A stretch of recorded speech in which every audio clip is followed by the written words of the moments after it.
Dios guarde, hermanos, bienvenidos a su programa Mi Biblia y Yo. Por acá les habla el pastor David Urelia.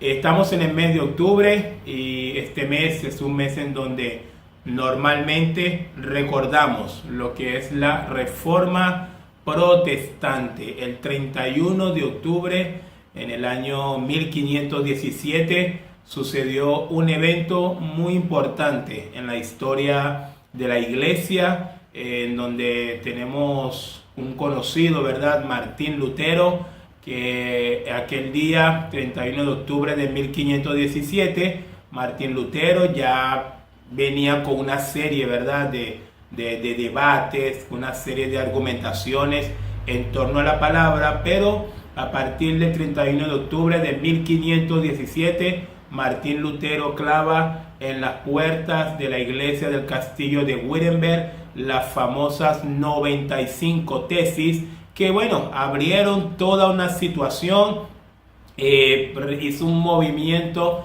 increíble dentro del catolicismo y terminó pues conociéndose como la Reforma Protestante, porque bueno, ese fue el nombre que nos colocó el papado, ¿no? Le colocaron a Martín Lutero y a los reformadores el nombre de protestante porque estaban protestando según la Iglesia Católica. Pero nosotros creemos que Martín Lutero no solamente estaba protestando, sino que también estaba siendo guiado por el Señor, estaba siendo dirigido por el Espíritu Santo para tratar de sacar la verdadera iglesia del Señor, para tratar de sacar la verdadera iglesia del Señor, que en su momento estaba totalmente secuestrada, estaba totalmente opacada, estaba totalmente cubierta por un sistema religioso imperial que ya había trascendido, ¿verdad?, todo lo que era la vida cristiana del siglo I, que ya había dejado atrás la verdadera cristiandad, esa vida sencilla, esa búsqueda de la santidad, esa predicación del evangelio bíblico, cristocéntrico. Ya esta iglesia imperial la había dejado atrás y bueno, estaba en su apogeo lo que era la iglesia católica romana. Ese tiempo también se le conoció como un tiempo de oscurantismo. ¿Y por qué oscurantismo? Porque fue un tiempo en donde también la Biblia, lo que es la palabra de Dios, también estaba secuestrada, estaba solamente allí administrada de manera muy conveniente, tanto por el Papa, los sacerdotes, los curas, y eran ellos solamente los que tienen acceso a la palabra de Dios. Pero como todo el pueblo no tenía idea de lo que decía verdaderamente la palabra de Dios, pues bueno, todo lo que ellos les imponían, ¿verdad?, al pueblo, todo lo que les decían que tenían que hacer, el pueblo pues tenía que hacerlo. Y así aprovechó la iglesia de Roma para subyugar por muchos siglos, para manipular a las personas también a través de los siglos. ¿Por qué? Porque la Biblia estaba solamente en las manos de ellos y ellos pues sencillamente la interpretaban como mejor les convenía. Entonces eso es en resumen lo que sería la Reforma Protestante. En este video quiero simplemente tratar de explicarle un poco las causas de la Reforma, algunas de las causas, porque de verdad que las causas fueron tantas cosas que Martín Lutero y los otros reformadores con la ayuda de Dios pudieron vencer. No es poca cosa el recordar hoy que estamos a 503 años de la Reforma Protestante. No es poca cosa recordar esa tremenda victoria que obtuvo Martín Lutero y los otros reformadores frente a ese imperialismo que para ese momento era la Iglesia Católica Romana. Definitivamente en uno de los himnos que pudo componer este reformador Martín Lutero, refleja todo lo que era la lucha, refleja todo lo que era la batalla que tuvo que librar este reformador. Ese himno se llama Castillo Fuerte es nuestro Dios. Yo le animo en el momento que usted pueda, ¿verdad? Búsquelo allí por las redes sociales, por el YouTube, y va a conseguir ese precioso himno. Castillo fuerte es nuestro Dios. Y luego también tiene Martín Lutero, también pudo escribir un himno también muy importante, que también el himno Firmes y Adelante, Huestes de la Fe. Todos estos son himnos que surgieron del tiempo de la Reforma, porque no fue poca cosa aquella Reforma protestante. Una de las principales causas de que llevó la Reforma protestante fueron las ventas de las indulgencias. Para el momento que Martín Lutero pues estaba allí trabajando o sirviendo ministerialmente como monje, una de las cosas que él no podía comprender era esa famosa venta de las indulgencias, y Martín Lutero pues lo tuvo que aceptar. De hecho, él mismo también en su momento tuvo que comprar también su indulgencia, pero se fue a la palabra, se fue a la Biblia, en donde está toda la verdad, en donde está la columna y baluarte de la verdad que debía ser la iglesia, pero que para ese momento no era la iglesia, pero la verdad seguía ahí, la verdad seguía dentro de la palabra de Dios. Y Martín Lutero empezó a estudiar, pero la Biblia no de manera cohesionada por el catolicismo, sino que empezó a estudiar la Biblia de manera libre, dejando que la Biblia le hablara, dejando que el Espíritu de Dios guiara su vida a través de las Escrituras. Y Martín Lutero descubrió que la salvación no venía por venta de indulgencia, que la salvación venía por el sacrificio de Cristo Jesús en la cruz del Calvario. Y fueron tantas cosas que Martín Lutero pudo descubrir a partir de empezar a tomarse en serio y de empezar a entender que la palabra de Dios era la única verdad que había, que el magisterio, que aquellas bulas papales nada tenían que ver con el poder que sí estaba y residía únicamente en la palabra de Dios. Entonces, una de las causas fue la venta de las indulgencias, que Martín Lutero se opuso fervientemente en contra de esa práctica. También tenemos la falsa doctrina de la salvación por las obras. Como algunos bien saben, el catolicismo promueve que tú tienes que ayudar a Dios para salvarte haciendo buenas obras. Y de manera importante, la Iglesia Católica se fue enriqueciendo se fue enriqueciendo a través de los siglos, haciéndole creer a la gente que dando limosna, que dando ofrendas, que contribuyendo para obras benéficas, obviamente ellos iban como que a sumarle un poco más a la salvación, o ellos iban a ser totalmente salvos. Y también había un famoso personaje muy importante también en esos días de la Reforma, un monje dominico que habían contratado, ¿verdad? Roma lo contrató para empezar a recoger dinero en toda Alemania, porque necesitaban dinero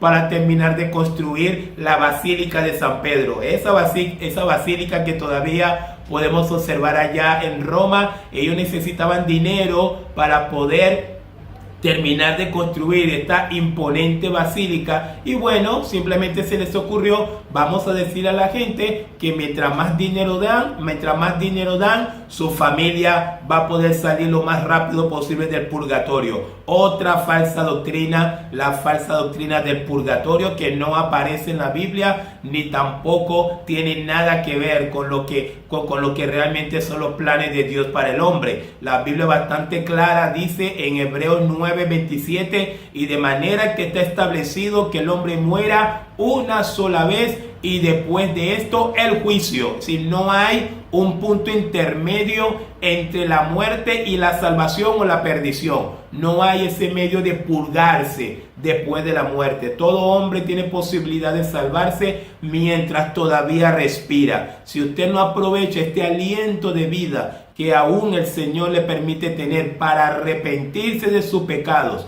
y creer en Jesucristo como único medio de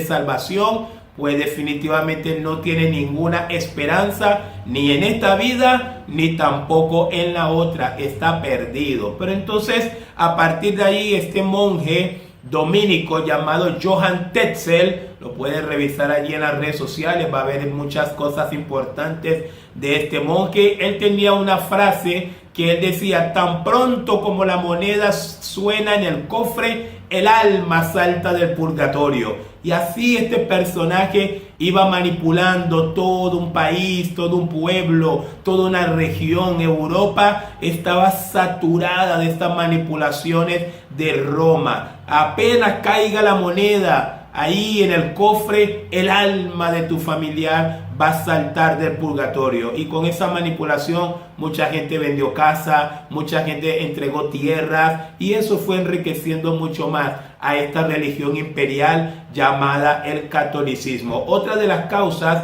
era el insensato abuso de autoridad del clérigo católico, iniciando con el Papa. Todo era un abuso de autoridad, todo era una cosa increíble, en donde el Papa, aunque usted no lo crea, había un periodo en la historia, principalmente en ese periodo de la Reforma, o antes de la Reforma protestante, que literalmente, hermanos, el Papa tenía más poder que los mismos reyes. El Papa tenía más poder que cualquier caudillo, que cualquier presidente de aquella época. El Papa, el poder que tenía el papado era increíble en el mundo. Por eso es que hablamos de que era una religión imperial, que dominaron totalmente desde Constantino, que para mí, eso lo podremos ver en otro video, fue el fundador del catolicismo. Desde Constantino convirtió a la religión cristiana, sacando la verdadera religión cristiana. Tomó él una forma de cristianismo y la convirtió en una religión imperial. Desde ahí el poder del catolicismo se fue expandiendo por todo el mundo. Y para muestra un botón, en el año 1492, cuando llegan los conquistadores, ¿verdad?, de América, ellos llegaron y impusieron la religión católica. No nos preguntaron, no le preguntaron a los indios si querían creer en Cristo, no le preguntaron a los indios si querían ser salvos, no le predicaron el evangelio a los indígenas, no, lo que hicieron fue a punta de espada, le dijeron: usted adora esto o los matamos. Y es lo que hablamos de una religión que conquista, una religión que se impone sobre los pueblos. Eso es el catolicismo romano. El verdadero cristianismo, el evangelio, nunca se impone, nunca. Nosotros predicamos el evangelio. El que crea, creyó, y el que no creyó, pues bueno, no creyó. Nosotros, el evangelio nunca se debe imponer, pero el catolicismo, vaya que a través de los siglos siempre fue una religión que buscó imponerse sobre los demás. Otra de las causas, la opulencia y la riqueza de la iglesia en detrimento de la pobreza de la población. Una población muy pobre y una iglesia imperial sumamente rica. ¿Por qué? Porque esa religión imperial estaba saqueando totalmente con sus manipulaciones a ese pueblo que cada día era más pobre. Y por último, en estas causas que tengo acá, obviamente, como les dije, las causas son muchas, pero bueno, simplemente tomé algunas que considero principales.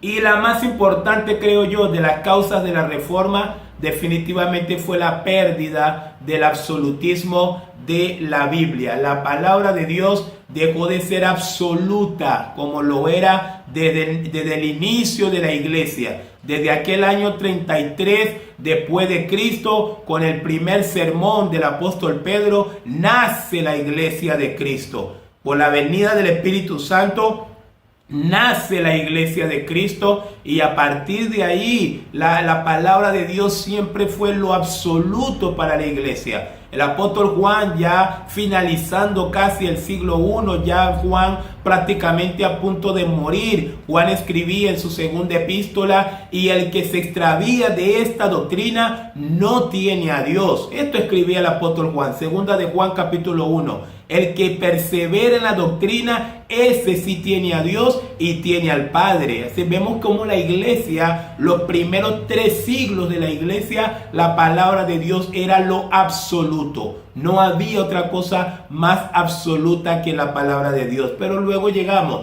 a partir del siglo IV en adelante, desde la supuesta conversión de Constantino, pues empezamos a ver toda esta deformación en donde la palabra de Dios empieza a mezclarse, ¿verdad? Con las ideas de los obispos en primer lugar, y luego con las ideas de lo que ya se convirtió en el Papa. Entonces empezaron a nacer los magisterios, en donde pues se reunían una cantidad de hombres y eran ellos que determinaban qué era canónico, qué no era canónico, qué era doctrinal y que no era doctrinal, cuando ya la Biblia había establecido lo que era doctrinal y lo que no era doctrinal, y lo que era absoluto y lo que no era absoluto. Lo absoluto es la palabra de Dios, pero eso fue lo que pasó, fue una de las cosas que pasaron. Pero finalmente la reforma se da, y en medio de la reforma Martín Lutero pues saca 5 pilares fundamentales de la reforma. En este video le voy a compartir un solo pilar, y creo yo que definitivamente es la principal, es la primera. De ese principal pilar, pues yo creo que se sostienen todas las demás, porque sin ese principal pilar no pudiésemos conseguir o no pudiésemos entender los otros pilares fundamentales de la reforma. Pero les nombro rápidamente los 5 pilares fundamentales de la reforma. Y ojo, para aquellos que piensan otra cosa, estos 5 pilares de la reforma son los que finalmente terminaron haciendo la separación entre el catolicismo y el cristianismo. Por eso que nosotros el día de hoy, aunque a algunos no les guste escuchar eso, aunque algunos se ofendan, aunque algunos piensen que estamos siendo discriminatorios, pero para nada que ver, pero la verdad es la verdad, y la verdad nunca puede discriminar. Los católicos y los cristianos no somos la misma cosa. No somos la misma cosa. Ojo, con esto no estoy tratando de minimizar al católico, ni estoy faltándole el respeto. Nada más que estoy diciendo que no somos lo mismo. Ellos son católicos, nosotros somos cristianos, y hay un montón de cosas que nos separan. Nos separa un montón de cosas. Principalmente nos separa que nosotros hemos creído que la palabra de Dios es absoluta y que solo en ella está la verdad para todo. El católico no, el católico cree que la Biblia no es absoluta. De hecho, la mayoría no conoce ni siquiera la Biblia porque no tienen acceso a ella, no tienen un acceso profundo, directo a ella. Entonces, los 5 pilares son la sola escritura, solamente la escritura, solamente la palabra de Dios. Número 2, sola fide. Le estoy hablando un poquito aquí en latín, ¿verdad? Como lo pudieron sacar originalmente. Significa solamente por fe, sin las obras, solamente por fe. Ese fue el segundo pilar que pudo redactar Martín Lutero y los demás reformadores. Tercer pilar, sola gratia, solamente por gracia. Somos salvos por gracia, por más nada. No hay ningún hombre que tenga un mérito para poder ser merecedor de la salvación, solamente por gracia. Solus Christus, solamente Cristo, solo a través de Cristo. Cristo es Rey, Rey de Reyes, Señor de los señores. Él es el dueño de la iglesia, no es el Papa, Él es el dueño de la iglesia. El Cristo de la gloria fue quien murió, subió a una cruz, murió y resucitó para que todo aquel que en Él cree no se pierda, mas tenga vida eterna, solamente por Cristo. Y por último, soli Deo gloria, solamente a Dios la gloria. Solamente a Dios la gloria. Fíjense algo interesante en esa pequeña diferencia que les estoy hablando entre el catolicismo y el cristianismo. Fíjense que los católicos tienen la obligación, por lo menos si llegan a ver al Papa, ¿verdad? En alguna reunión, en algún momento, pues tienen que besarle la mano al Papa o tienen que hacerle reverencia. Pero nosotros los cristianos no le besamos la mano al pastor, no le besamos la mano a nadie, no le hacemos reverencia a nadie. Solamente a Dios damos la gloria. Solamente a Dios damos la gloria, no honramos a ningún hombre, no importa el calibre que tenga ese hombre, no importa lo que ese hombre haya hecho por nosotros. El que verdaderamente ha nacido de nuevo va a entender que solamente a Dios es a quien hay que darle gloria. Amén. Entonces quiero hablarle hoy, sola escritura, solamente la escritura.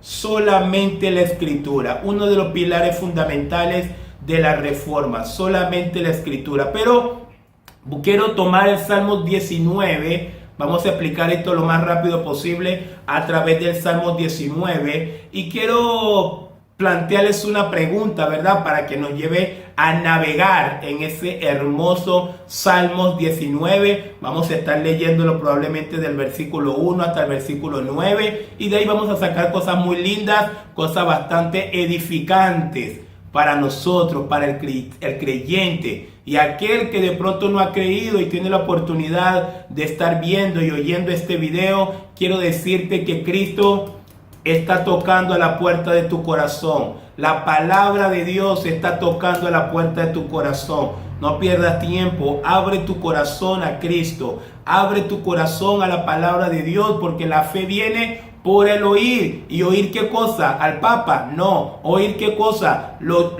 chistes? No. ¿Oír cuentos? No. Oír la palabra de Dios. Solo la palabra de Dios puede producir transformación espiritual, que es la que el Señor nos quiere dar. El Salmo 19, un salmo que nos habla en gran parte acerca de la perfección de las Escrituras. Pero en la pregunta que le dije que vamos a navegar a través de esta pregunta, ¿qué enseña la palabra de Dios sobre sí misma? Fíjate qué interesante, que la palabra de Dios es tan vasto, es tan completo, que yo creo que eso es el único libro que realmente hace un autoexamen de ella misma. Porque de verdad la mente humana, el intelecto humano no llega a los niveles para realmente comprender, hermano, la magnitud de lo que significa la palabra de Dios. Es decir, cuando usted tiene esto en la mano, que mire, esto en la mano de nosotros el día de hoy es una victoria de la reforma. Es una victoria de la reforma protestante. Martín Lutero, ya por ahí, por esos años también estaban haciendo la imprenta. Tuvo la oportunidad de imprimir las escrituras y hacerlo accesible a todo el pueblo. El pueblo alemán, cada uno pudo tener su Biblia en su mano, por lo menos los que tenían la posibilidad, y la Biblia se hizo accesible. ¿Para qué? ¿Para refutar el catolicismo? No era el interés, estoy seguro que no. ¿Para qué? Para que entonces anduviésemos peleando por ahí. No. Realmente la intención de que cada persona tuviese acceso a la palabra de Dios era para que la pudiese leer, para que la pudiese estudiar y para que la palabra de Dios pudiese transformar su vida como solo ella lo puede hacer. Así que no tenemos que minimizar esta bendición que tenemos de tener la palabra de Dios al alcance de nosotros todos los días, hermano. La tengo en mi mano, la tengo en el celular, la tengo en tantos lugares. Tenemos que leerla, tenemos que estudiarla. Salmo 19 nos dice en primer lugar, cuando leemos el Salmo 19, el versículo 7, voy a estar desglosando varios fragmentos de ese Salmo 19. El Salmo 19, 7a nos dice: la ley de Jehová es perfecta, que convierte el alma. La ley de Jehová es perfecta, que convierte el alma. Entonces, lo primero que nos dice la palabra de Dios sobre ella misma es que la Biblia es perfecta. Amén. La Biblia es perfecta. La Biblia es perfecta. La Biblia es perfecta. Es perfecta la palabra de Dios en intención, en propósito.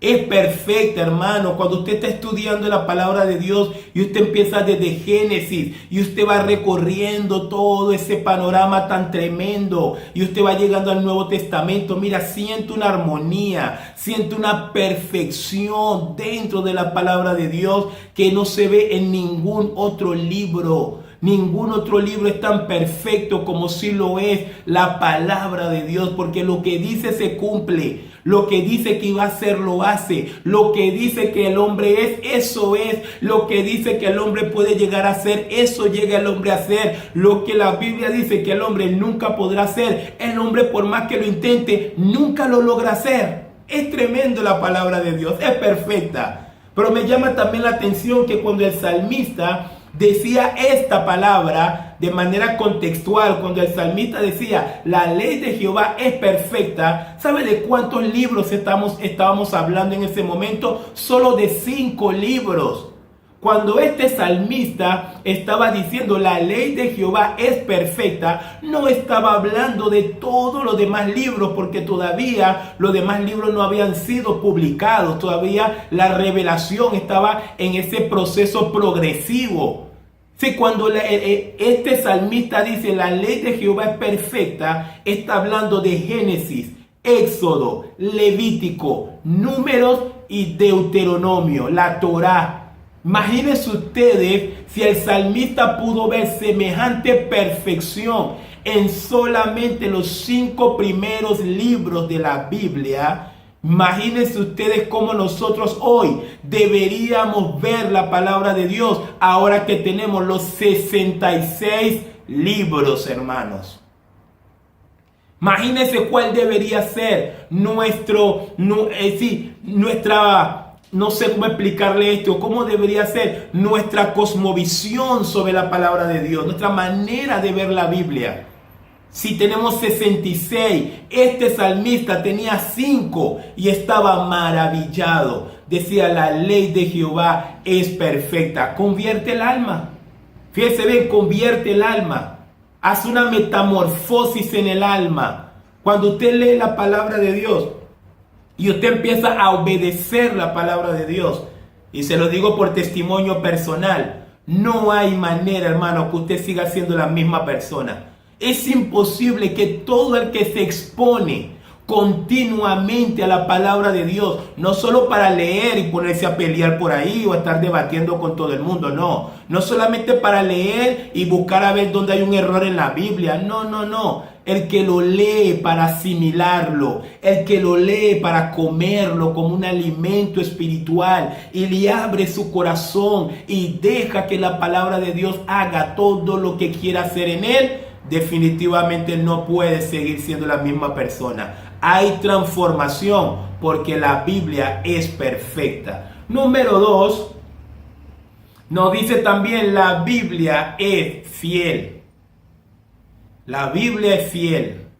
Miren lo que dice Salmo 19, versículo 7, la parte B. El testimonio de Jehová es fiel, que hace sabio al sencillo. El testimonio de Jehová es fiel, que hace sabio al sencillo. La palabra de Dios es fiel. Todo lo que el Señor nos ha dicho, mira, fíjese un ejemplo, Salmo 37, versículo 25. El rey David decía, guiado por el Espíritu Santo, joven fui y he envejecido y nunca he visto a justo desamparado, ni a su descendencia que mendigue pan. Ahora, qué interesante, hermano, que ese texto, Dios ha sido tan fiel con ese texto que definitivamente lo que somos hijos de Dios, porque entramos en ese marco de los justos, lo que hemos sido justificados por Dios, no podemos negar que verdaderamente ese texto, Dios ha sido fiel con ese texto. Dios ha sido fiel con ese texto. No hemos sido desamparados, hermano.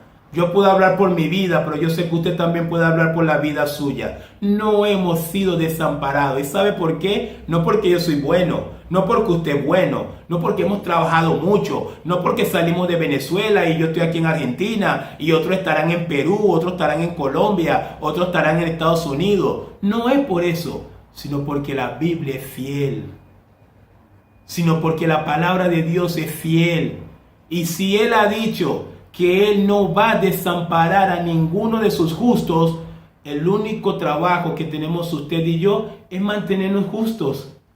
Es asegurarnos de que somos justos delante de Dios y ahí descansar en el sostenimiento del Señor. Número 3. No dice la Biblia es recta. Cuando dice recta, habla de que la Biblia es derecha, no se tuerce. No se tuerce. No se tuerce. La palabra griega ahí para recta es una palabra orto. Orto significa recto. Bueno, usted ve la palabra ortopedia. ¿Qué significa ortopedia? Es cuando los pies, si ve que la persona a veces tiene una deformidad en las piernas, entonces le colocan unos aparatos. ¿Para qué? Para enderezarle la pierna. Bueno, esa palabra es orto en el griego. ¿Ve? Recta. No se desvía. No, la plata no hace que la palabra de Dios se desvía. No, se desvía lo que aman el dinero. Cuando un pastor se desvía, a ver, el pastor se desvió de la palabra. Sí, el pastor se desvió de la palabra, pero no fue la palabra que se desvió. La palabra de Dios permanece recta. Por tomar un ejemplo, el catolicismo desde el siglo IV en adelante se desvió de la palabra de Dios, se desvió, pero la palabra de Dios permaneció recta. Hasta que Martín Lutero le empezó a leer y descubrió, mira, a pesar de que estos están torcidos, pero la palabra sigue recta. Yo me quedo con la palabra, dijo Martín Lutero, y ahí pues se dio la reforma protestante. La palabra de Dios es recta, hermano. No tiene doblez, no tiene torcedura, es recta. Salmo 19, versículo 8a dice: los mandamientos de Jehová son rectos, que alegran el corazón. Qué lindo. Hacer la voluntad de Dios trae alegría al corazón. A diferencia de lo que muchos piensan, que hacer la voluntad de Dios, te dicen, tú eres un viejo prematuro, tú eres un amargado, tú no tienes la mente abierta. ¿Sí ve que el día de hoy está todo este tema de que unos tienen la mente abierta y otros tiene la mente cerrada y pareciera que fuéramos como una especie de bodega, ¿no? Pero no, aquí no se trata de mente abierta o de mente cerrada, hermano. Aquí se trata de la palabra de Dios. Cuando la palabra de Dios dice algo, no importa si usted está de acuerdo, es la palabra de Dios. Si usted no está de acuerdo, tampoco importa. Sí, la opinión de los hombres no tuerce la palabra de Dios. Nunca olvide eso. La opinión de los hombres no tuerce la palabra de Dios. Terminan torcidos ellos. Terminan mal los que se alejan de la palabra de Dios. Pero la palabra de Dios se mantiene incólume. La palabra de Dios se mantiene preciosa. La palabra de Dios se mantiene viva y eficaz porque es recta. Número 4. La Biblia es pura. Aleluya. La Biblia es pura, es decir, sin mancha, sin contaminación, sin corrupción. Salmos 19, versículo 8b dice: el precepto de Jehová es puro, que alumbra los ojos. El precepto de Jehová es puro, la palabra de Dios es pura. Y si la leemos, si nos exponemos a ella continuamente, como dice el Salmos 1, y en la ley de Jehová medita de día y de noche, será como árbol plantado junto a corrientes de agua, que da su fruto en su tiempo, y su hoja no cae, y todo lo que hace prosperará. Y hay algunos dirán, yo quiero leer la Biblia porque quiero prosperar materialmente. No está hablando necesariamente de prosperidad material solamente. Habla de prosperidad espiritual. Porque si la palabra de Dios es pura, y yo leo la palabra de Dios, y obedezco la palabra de Dios, y configuro mi vida en torno a la palabra de Dios, ¿saben cuál va a ser el resultado? Que seré un hombre limpio, seré un hombre puro delante de Dios. Y esto lo refrendaba y lo afirmaba el Señor Jesucristo. Mateo capítulo 5, versículo 8, el Señor decía: bienaventurados los de limpio corazón, porque ellos verán a Dios. La pregunta es, ¿cómo me vuelvo yo un limpio de corazón? Bueno, la respuesta es sometiéndote a la Biblia, que es pura, sometiéndote a lo único puro que hay.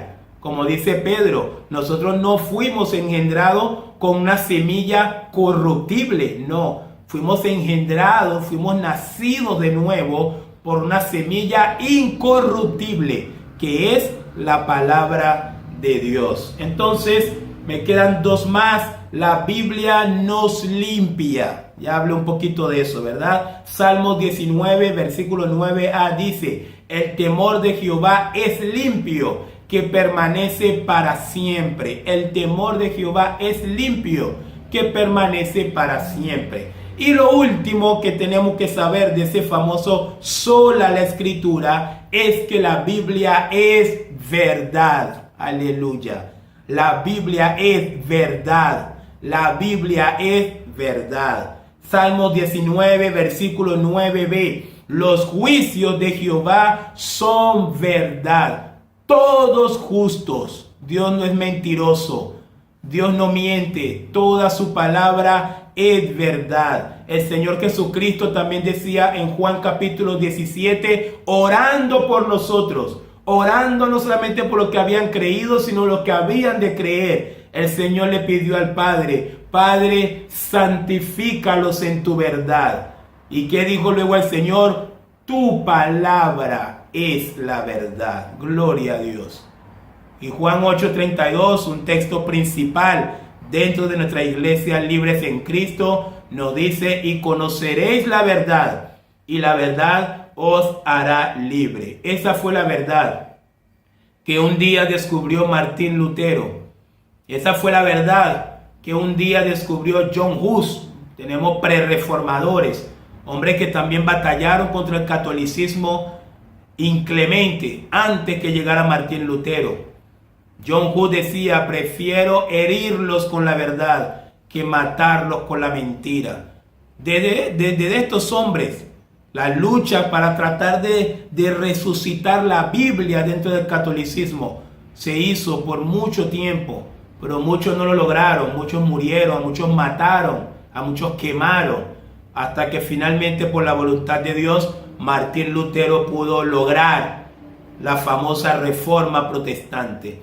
Y al día de hoy, ¿qué tenemos? Creo que al día de hoy la iglesia todavía queda pendiente mucha reforma, no hay duda, queda pendiente mucha reforma, pero hoy en este video, ya luego en otro video, le compartiré los otros pilares de la reforma. Así que bueno, puede ahí suscribirse al canal y colocar ahí la campanita para recibir los próximos videos. Pero creo que uno de los principales pilares que el día de hoy, no solamente el catolicismo todavía queda pendiente con eso, sino aún hoy muchas iglesias cristianas debiéramos volver a la sola Escritura. No hay duda que el cristianismo del siglo XXI está totalmente penetrada por la psicología, totalmente penetrada por la manipulación, totalmente penetrada por la metafísica, totalmente penetrada aún, hermanos, por el ocultismo. La iglesia cristiana hoy está viviendo un tiempo de apostasía realmente grave y realmente triste. Pero acá está,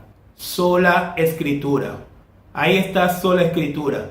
Volvamos al absolutismo de la palabra. Volvamos a esa vida bíblica. Volvamos a las iglesias bíblicas, iglesias de sana doctrina, porque la palabra de Dios nos habla de eso, de permanecer en la sana doctrina, a sabiendas de que por ahí hay mucha doctrina mala, hay mucha doctrina falsa. Continuamente la Biblia nos habla acerca de eso. Efesios capítulo 4, Judas capítulo 1, Primera de Juan capítulo 4, Segunda de Pedro capítulo 2. Siempre la Biblia nos ha advertido de las falsas doctrinas y de los falsos maestros también. Lo que pasa es que el día de hoy pareciera que no hacemos caso omiso a eso, y cada día, en medio de la tristeza, la iglesia está entrando mucho más al mundo del ecumenismo. El ecumenismo, eso de unir todas las religiones en el nombre del amor, tampoco es bíblico. Tampoco es bíblico, y por eso es que nosotros, los que conocemos la palabra, no debiéramos tampoco recibir ni aceptar nada de eso. Juan dice: y el que trae otra doctrina, no le digáis bienvenido, porque todo el que le dice bienvenido participa y es cómplice de ella. Entonces, hermanos, hasta acá llegamos con el pilar número 1 de la reforma: sola escritura, solamente la palabra de Dios. Es lo único que usted y yo necesitamos para transitar esta vida cristiana. Este es el consejo que usted necesita. Esta es la ayuda que usted necesita. Este es el doctor que usted necesita. Este es el psicólogo que usted necesita. Sumérjase en la palabra de Dios. Deleítese en la palabra de Dios. Enamórese de la palabra de Dios, y definitivamente usted va a ver cuán grandes y maravillosos cambios el Señor va a hacer en su vida. Nos veremos en otro video para seguir hablando un poco más de la reforma protestante. Les acaba de hablar el pastor David Urelia, y nos vemos en otro video.